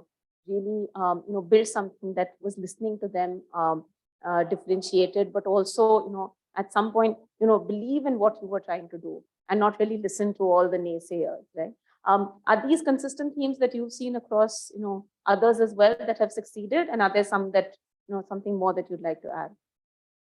No, so I think, you know, when I'll talk from an investor lens, obviously, because that's what I do. But when we meet young entrepreneurs who are looking to build in consumer tech, we bucket them into broadly 3 buckets, right? Which is this a product first founder? Is this a sales first founder? Or is this a marketing first founder? And there's enough evidence that each of the 3 could find success, right? Personally, as an investor, personally as a firm, we like to back product first founders, right? Every successful company is built on a core consumer insight. And it's for me as an investor, it's hard to take the punt or take the bet that, you know what, the product I don't know, but ye sales bahut sahi karta hai, kuch to bech lega, right? You never want to take that bet, right? And so I think as an investor, I'm always looking at, is there product love? What's the core nuanced product insight? And generally, when you distill it down, it's actually something so simple that when it hits you, it's like that light bulb goes off. So I think it's product love. Generally, when we meet founders, they've already launched the product. Like Aman, you know, Varun said, it's probably on a marketplace. We want to read reviews, what customers say about it. What's the sort of core salience around which customers are able to relate to that brand. Product ratings are a big sort of input. Repeat and sort of retention cohorts is something to look at again to the extent that they are available. We look for what percentage of sales are non-discounted. It's a big sort of signal in terms of, is there real product love, or is this just something that's getting bought every time there's a discount that is running? And so there's enough things around what we look for in those early days, but it all distills down to just customer insight and product love, right? And I think both Varun and Aman spoke about that. When it's a marketplace, it's slightly different. We invest in marketplace as well, and so over there you're asking yourselves a little bit more forward-looking questions, because all the dynamics of the marketplace don't always play out. But there's generally 3 or 4 things in common, right? There is almost always a 10x consumer buying experience in every marketplace, right? It breaks down multiple levels of friction in the user journey. You're almost always seeing that there's a core economic advantage that is being delivered to either one or both sides. We spoke to Bhavish before this. Very clearly, it was visible in Ola as idle time between rides was coming down. Cost savings were being passed to consumers. Drivers made more because they were utilized more. So there's always very clear signs that there is an economic advantage that is being delivered, right? And obviously, network effects, hopefully, as they happen, will happen over time. But at least as an early stage investor, we rarely see those. But these are the core sort of tenets at that early stage that one can look at and say, hey, this is something special in the making. Fantastic, and that's I think good pointers for people to keep in mind as they look at starting new things. Aman, question to you. What's been very powerful about what you've done is not just that you've acquired new customers, but you've created a lot of loyalty and retention in your existing customers. And yours is a category that people upgrade, very frequently. But you've had people coming back and again to you. It's also a category which is, where the technology changes very quickly, and it's hard to keep up. But you've been able to actually constantly reinvent.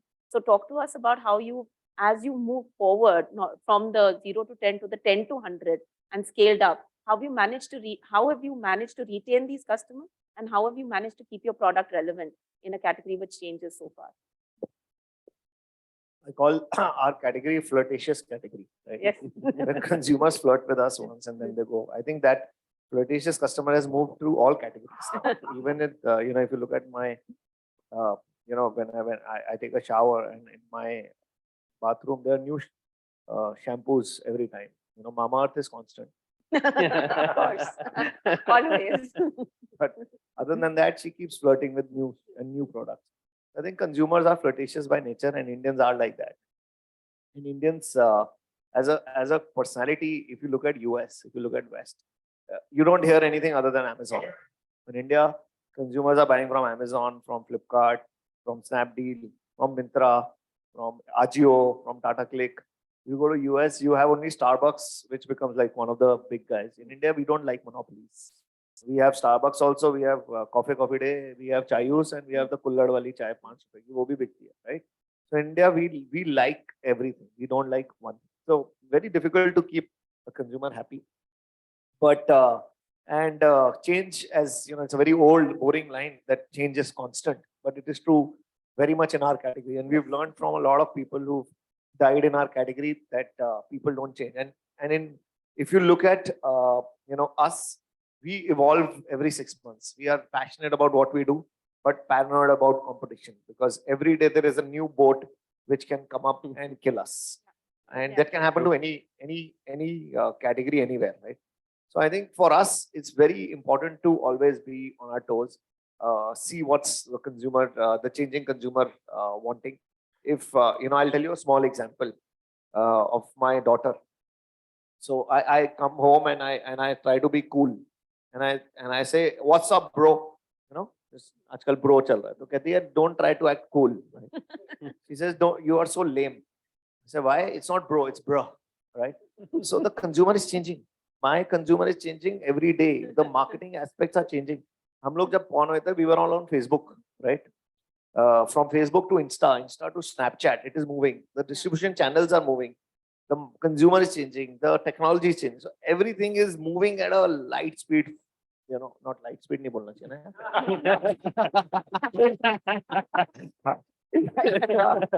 At a matrix speed. Everything is going into the matrix. Yeah, everything is going into the matrix, right? So if you don't change, if you don't adapt, you die. It's a simple philosophy, right? And that's what keeps us awake. That's what our philosophy has been. And we've seen a lot of people die because of being complacent. Today, we've got a 50, I was telling in the Matrix panel, we've got a 50% market share in audio. That's not logical, right? 50% crazy है. अगर हम सोचेंगे हम number 1 बन गए और अब हमें कोई नहीं हिला सकता, पड़ जाएगी, हम खत्म हो जाएंगे, right? So I always think like a challenger that we came, we saw, we disrupted. Somebody else can come and see and disrupt us. So with that philosophy is what we work.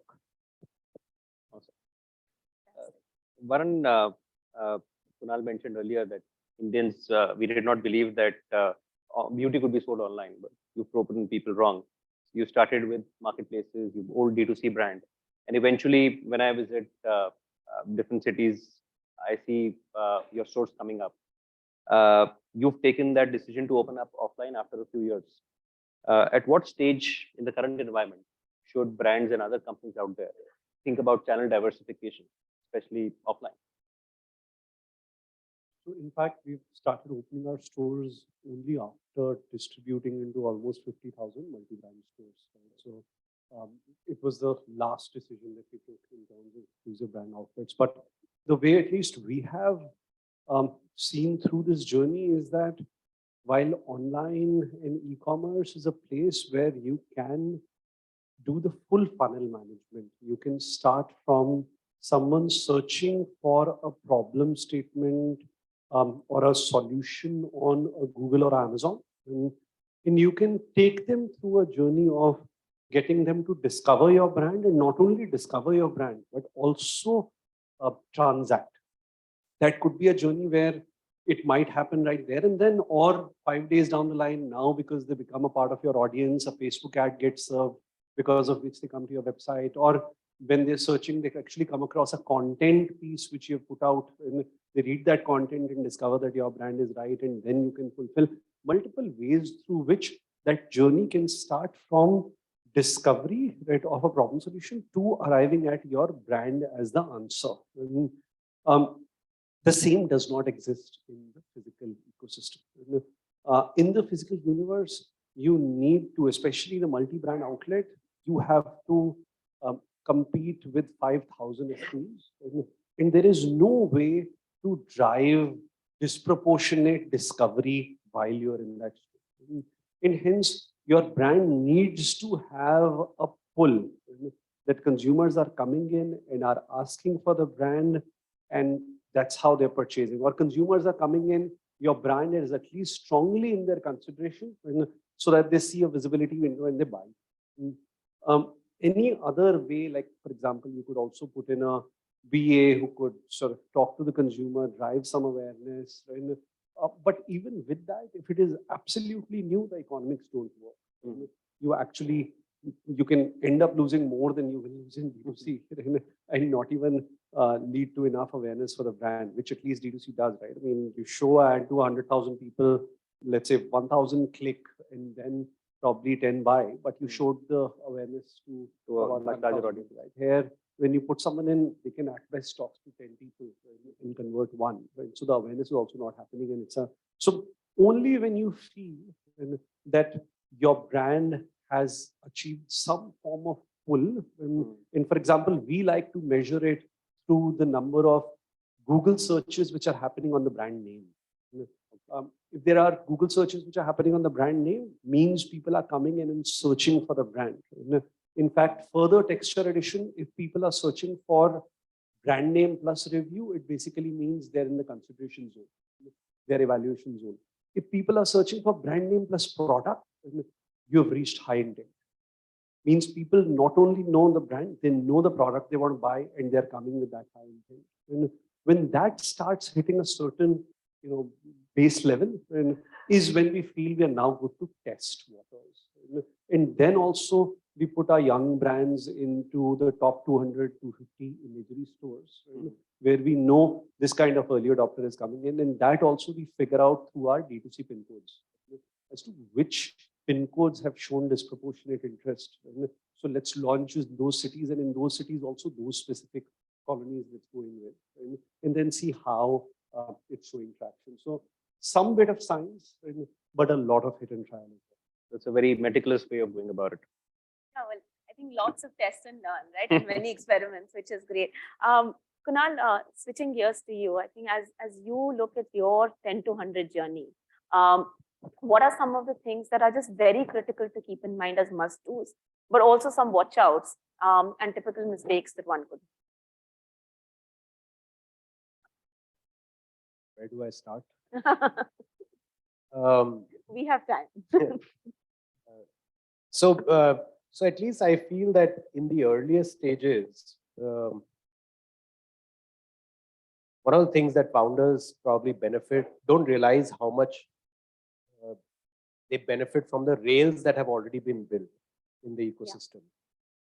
You know, there was no warehousing as a service. There were, up till 2017, we used to have debates. Do we have 100 million? Tarun and I have had this discussion. Are there 100 million internet users or 125 or 150?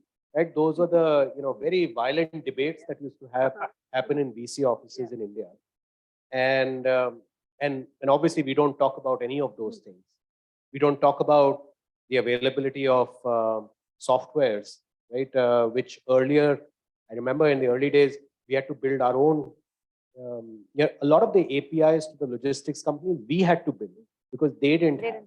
However ridiculous that sounds today, right? We had to buy a business for the warehouse management software, which eventually became, Unicommerce. But that's how. So there is so much. We talk about the challenges around the CPMs have gone up and the CACs have gone up and the digital marketing arbitrage has gone. There is clutter. But we often don't think about all that exists today that didn't exist then, where actually I think life is so much easier now, where all you need is put in the work to find that unique consumer insight about what is it that is missing in the consumer's life that you can address in a 10x manner, is what Tarun mentioned and Aman and Varun also mentioned. And going forward, the principles stay the same, right? It is, focus on unit economics, focus on customer experience, don't do too many things. And one of the key attributes, at least I've seen in founders who really excel, and I think Aman and Varun have demonstrated that, where they tend to go after large markets, but tend to focus on very narrow problem statement in the beginning, right? Whether it is, how I discovered Mamaearth many years ago was, similar to how Aman discovers Mamaearth every day in the morning, which is only difference was it was in my kid's bathroom and not my bathroom. And same with Aman, at least as far as I remember, I think started very simply with just the best cables. Yeah. So yeah, the braided or I think. So it's a very narrow problem statement that they went after, but arguably the space was very large. And then over a period of time, once you focus and excel in that space, then you just keep adding, and increase the TAM that you're addressing as a business versus going after everything and spreading yourself thin. And, we can have these conversations now because the rails are built. I remember 10 years ago when the rails were not built, like in the morning, I'm solving a warehousing problem. In the afternoon, I'm solving warehousing software problem. In the evening, I'm solving payment gateway APIs. Right? Like all the things we don't think about anymore. So there's a lot of benefit now in terms of what founders have to build sort of market leading companies going forward. Absolutely. And I think many founders we spoke to as part of the report also said, the early years were a lot about actually building infrastructure and building capability. And often it was also about educating people and, just the broader ecosystem of suppliers and vendors and so on really teaching them how to do things in a standardized manner, right? Which just didn't exist. And today that becomes almost a public good. I mean, we talked earlier about, some of the government public infrastructure like UPI, but a lot of what's gotten built has also been public good for many others to take forward. An analogy I would use in the early days, now that I just, it's been 10 years. So it used to feel every day coming into the office that you're chasing 5 different rabbits running around the office. And you can obviously catch not even one.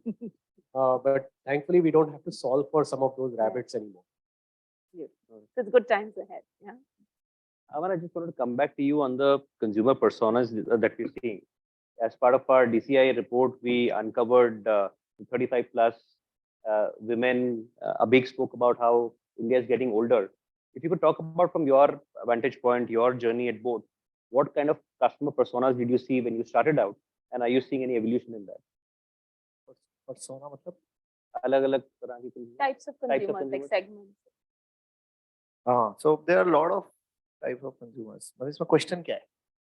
Has it changed? Huh? Has it changed the kind of consumers that you targeted in the start?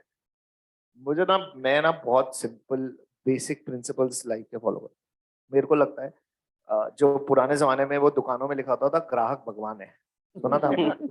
मैं आज भी वही कहता हूँ सबको कहता हूँ ग्राहक भगवान है राइट और आपका ग्राहक चेंज हो रहा है अगर और वो लगा होता था यहाँ पे तो मैं तो मेरा फर्स्ट प्रिंसिपल है ग्राहक भगवान है राइट क्योंकि मैंने ज्यादा अब बेन बीसीजी ने मुझे लिया नहीं था जब मैं तो मैं इतना वो नहीं हूँ स्ट्रक्चर्ड नहीं हूँ तो मुझे लगता है कि if you look at the consumer जैसे मैंने इससे पहले वाले क्वेश्चन में बोला कि बहुत इंडिया में ना कंज्यूमर चेंज हो रहा है आप भी चेंज मैं आपको एक और एग्जांपल देता हूँ इंग्लिश में बताता हूँ there are a lot of people in this country who are different from each other like today like I like cricket. I'll watch cricket, right? He likes Bollywood. He'll watch Bollywood. Varun, I can't tell what he likes, but he'll watch that. There are a lot of people who like different things in life. You have to target your consumers differently. For my consumer, I targeted, when I was doing Bollywood celebrities, and people said, "Why are you doing Bollywood?" Well, India thrives on Bollywood. And people said, I was doing cricketers. People said, "Why are you doing cricket?" Then there are different set of people who like cricket. And there are different sets of people who like music. There are different sets of people who like different types of music, right? There is somebody who likes hip hop, while there is somebody who likes Punjabi music. So India is a very, very different country. And the tastes and preferences of everybody is different. So India is not, there is old saying where they say that India is not a country, it's a continent, which is actually true. People in some parts of the country swear by football more than cricket, right? So you cannot leave football athletes, right? Now look at women football, women cricket.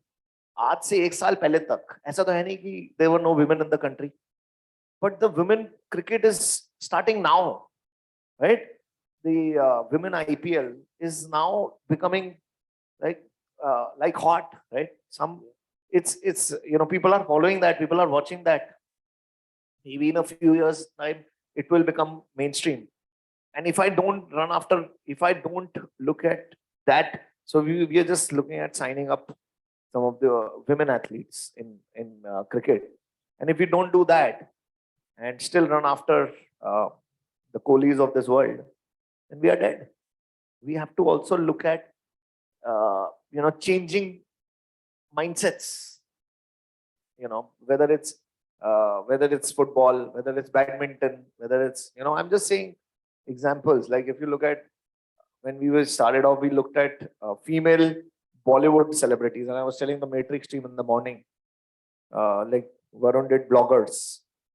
If I don't do influencers today, if I don't look content creators today, I'm dead. Look at how these guys. What's this company? जिन्होंने mom and को खरीदी है? Good Glam. Good Glam को देखो. My dear friend Suklin is sitting. Good Glam content के पीछे अपना धंधा बना रही है. Correct? No. Now if I don't do content somehow, and if I don't change the ways I was doing marketing earlier, or if I don't change with the changing consumer, if I don't look at content, and if I don't look at, now there is in China, there is somebody saying social commerce and video commerce is emerging, right? And if we don't do that, if Myntra, Flipkart, Snapdeal, they don't do that, might be a difficult journey going ahead. So for us, it's like, again, going back to the same question, that Grahak Bhagwan hai, uska dhyan rakho, he will take care of you. Yeah, I like that. Grahak Bhagwan. Don't copy. No. But plagiarism is the biggest form of flattery. Copying is the biggest form of flattery. I used to like it earlier. But it's So it creates more competition. I want to put a post one day where I would say that it's not अब irritation भी होती है थोड़ी, right? कि यार कुछ तो अपना दिमाग लगा लो, right? So it is good initially. अब और दूसरा अब क्या हो गया ना? Not only that consumers हमारे को ना product भेजने लगे हैं जो fake इतने मिल रहे हैं और ये सब हो रहा है. It's not easy to handle. मतलब this is a discussion for some other day, but it used to feel nice initially, but I hate it now. Over drinks. Yeah. Varun, switching gears and a slightly different topic. Path to profitability has been very high on everyone's radar. I'm sure Tarun has given you a hard time on that as well. So no, but Varun should give his company a hard time on that. Is that what? See, this is what we see. Giving them hard time. but Founder path to profitability क्या है? profit होता क्या है? But दारू रख पहले ये बता path to profitability क्या है? Matrix wants to know. But look, jokes apart, I mean, you've actually shown that it is possible and possible to do much faster than many others have. What's the secret sauce behind making that happen? I wish there was secret sauce जो हम पहले communicate कर देते. हमने last 3 महीने में जितनी गाली सुनी है, हमें कोई proud ही नहीं हो रहा अपनी profitability में. To be honest, इससे अच्छा लग रहा था negative ही चले जाते. At least कोई P/E ratio तो नहीं calculate कर पाता हूँ. पाप हो गया हमने profit generate. So, but no, genuinely, honestly, I think we come from a very middle class family, and there is a certain DNA which kind of just doesn't go away. And in fact, 1-1.5 साल लग गए थे हमारे VCs को हमें समझाने के लिए कि पैसे खर्चो, ये थोड़ा burn करो, grow faster, लोग hire करो, and all of that. And but in general, there was a very strong sense of having strong unit economics. We understood the industry, we understood which ratios are the most important to be leveraged. We understood that was okay, you might start at a certain gross margin, but you need to have clarity of how you will become 1,000 basis points better at that gross margin as you grow and scale, right? Or wo levers kahan se aayenge? You need to know that what parts of your unit economics and value chain is what you're leveraging or overspending on today, but it's a choice that you're making. And because you're also trying to move something much faster than what it could move if you had made another choice, right? So, I mean, you could choose to be profitable, in fact, from month 1 itself. And, but in which case your growth journey will be in a certain manner. And, but then if you want to grow much faster, and, especially compared to the market, and you can clearly see that there is a market ripe for disruption, right? People are, in fact, that's the biggest thing. In abhi environment thoda badal gaya, and people are not sort of as open to that logic. But reality is that other companies, especially already listed, are weighed down by their history. The fact that they had delivered a certain gross margin last year, a certain EBITDA profile last year, and that's what they need to sort of live up to this quarter of this year as well. It's QSQT. And when you're young, when you're starting, you don't have such burdens. And that's what you should use as your strength to actually capture. But meanwhile, while doing that, having a clear view of, okay, how is it that this ratio will move? How is it that my channel mix, as it moves, my profitability will change? What parts of my business category mix, channel mix, and we are fairly, we've been fairly anal about it, right? In terms of for 5 years, we've been making customer level P&Ls, category level P&Ls, right? To understand, okay, what part of the P&L is working much harder than the other? Where am I getting profits at much lesser reinvestment compared to another channel? Right? How should I focus on, and what is the value that another channel is sort of deriving? So, for example, while D2C might look like a deep P&L from a burn perspective, and we very quickly realized that it's not just a P&L, it is your marketing machinery. And 10 years back, when a brand had to launch itself, and they would do television communication and put a large quantum of money in marketing to get the brand off, and today you actually need not take that risk. Right? You might have invested that money, but then 6 months down the line realized that your mix is not right, your price is not right, there is a product issue that has come in, and all of that goes waste. Today, you can actually slowly scale up, see all of these things, do your PMF, do corrections, right, and then further continuing to scale. So that's how we see it. And but I think it's generally been a culture of having a close eye on all of these and taking conscious decisions of what to dial up and how much to dial up, and how to then look at it from a longer term perspective of how it will get dialed down.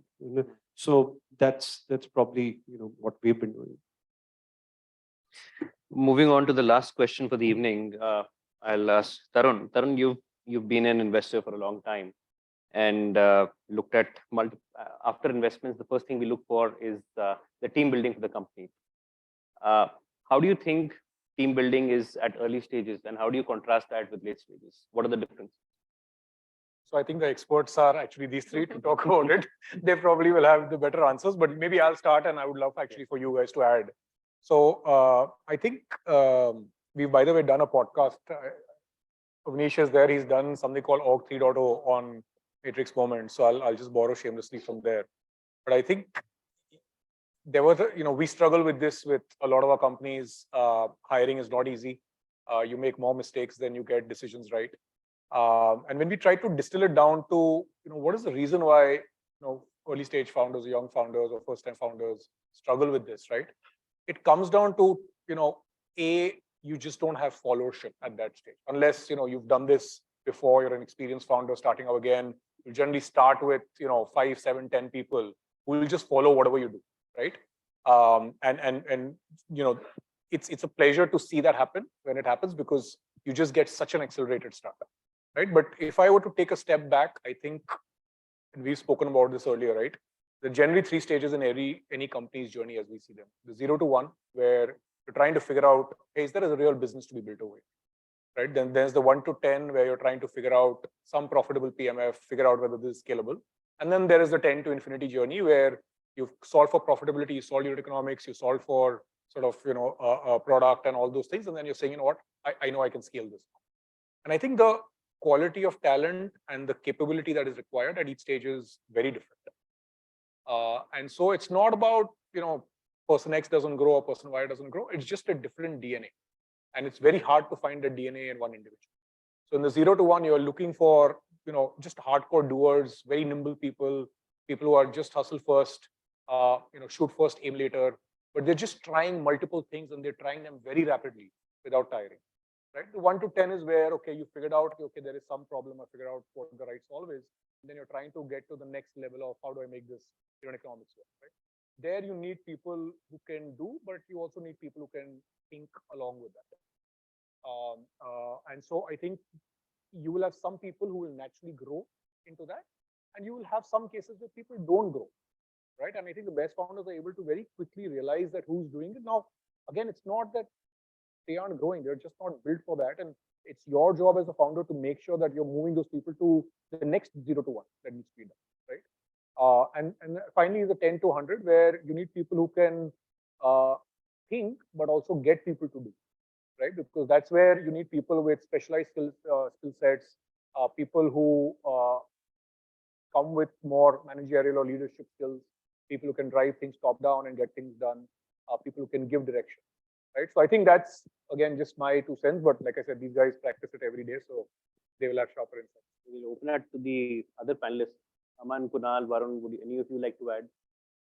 Yeah, so मैं ना आपको एक story सुना.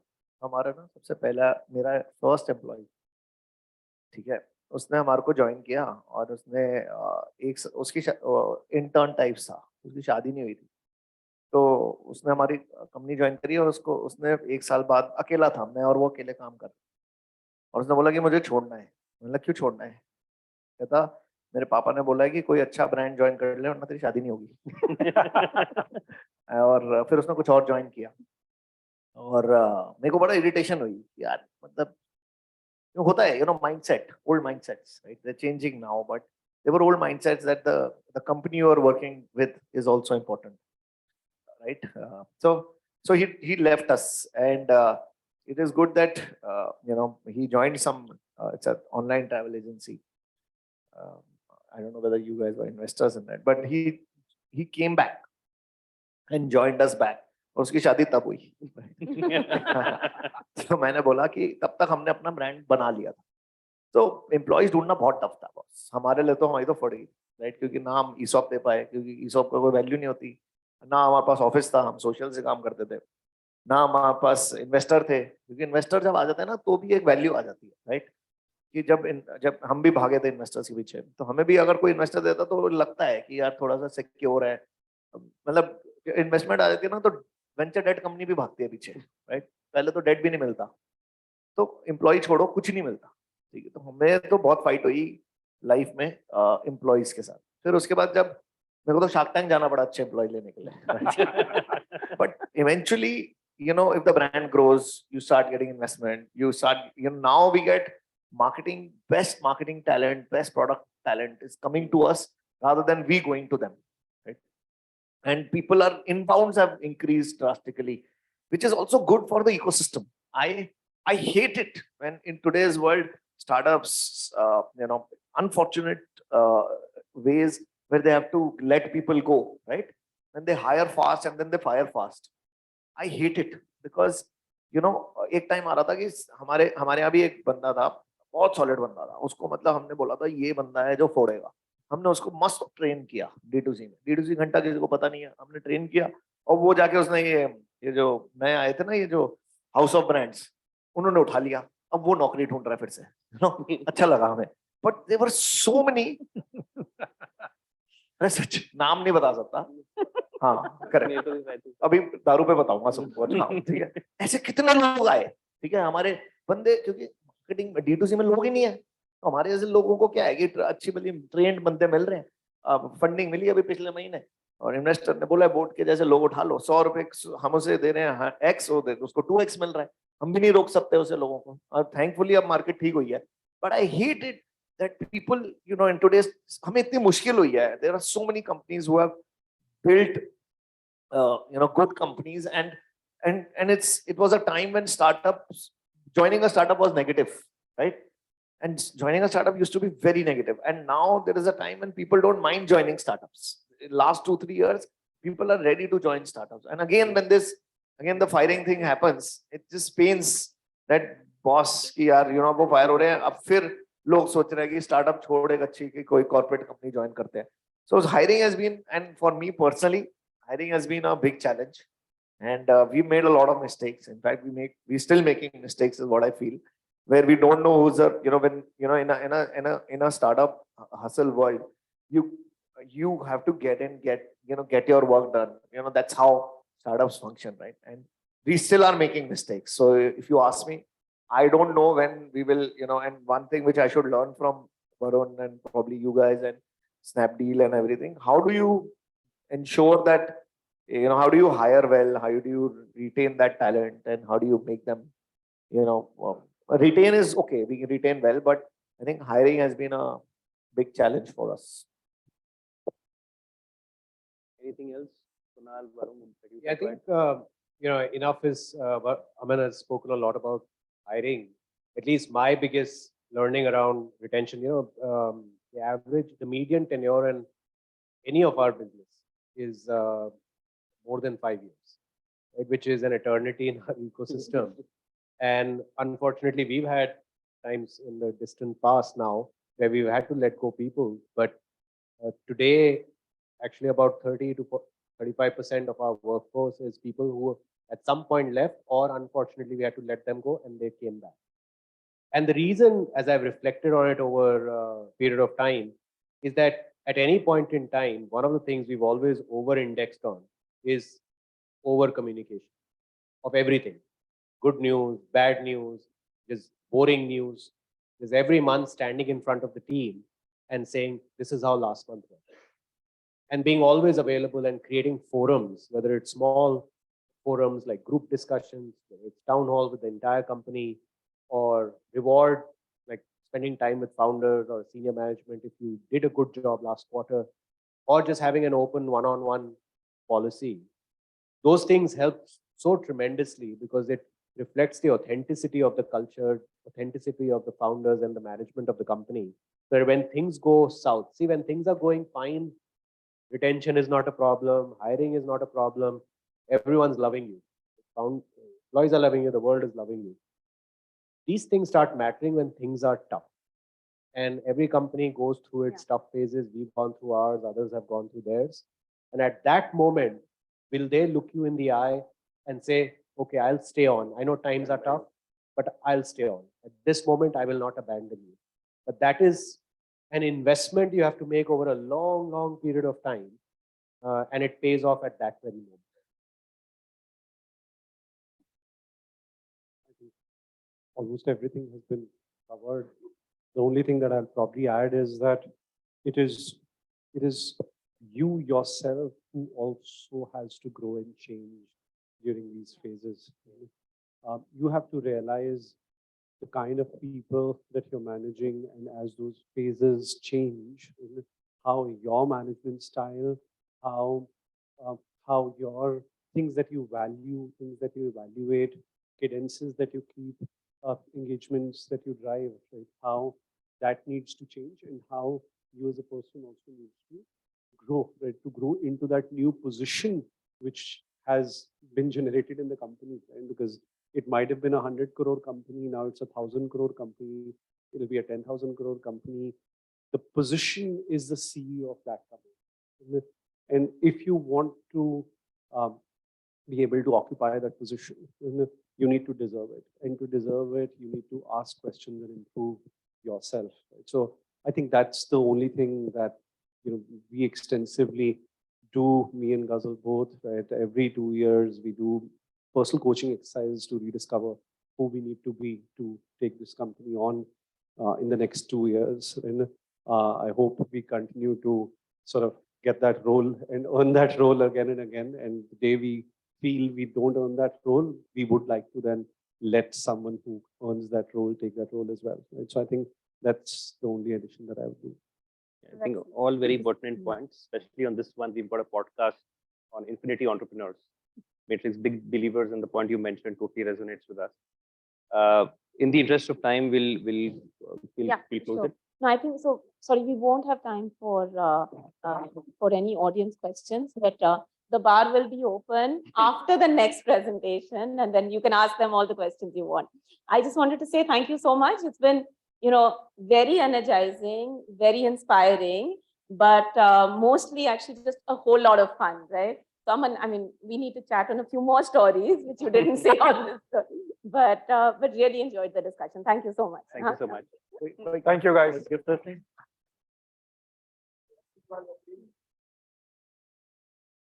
Thank you, everyone. I would just request you to wait for 4 to 5 minutes. We're actually going to quickly wrap up the evening with just some important takeaways for all of us.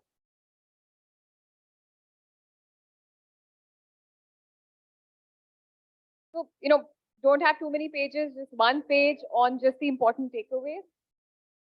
And the slide is going to move. All right. So I think one is, of course, the consumer tech landscape, significant valuation. We've all seen the numbers. But the next wave of growth will really come from 3 vectors. New categories, and that in our report, we've talked about. So beauty, personal care, food and FMCG, new consumer cohorts. Abhi touched upon it, and we also heard that in the panel. Older people, women, lower income segments, smaller towns, and new commerce models across assisted commerce, video, live, influencer commerce. And then finally, 5 trends that we must all remember. Marketplaces are the new search engines. 40% of browsing actually is now happening on the marketplaces. People are spending much more time, and now actually 1 in 4 purchases, online purchases, are now happening on social media. There's very high digital influence in spending. So almost 40% of all spending in India is now digitally influenced, and therefore omni-channel is important. Quick commerce growing very rapidly, almost 30% of the e-grocery market now. And of course, now there's a clear shift towards healthier lifestyles, sustainability, and re-commerce. We've captured a lot of these in the report. I hope you all will take out some time to go through the report and also understand implications for consumer tech startups.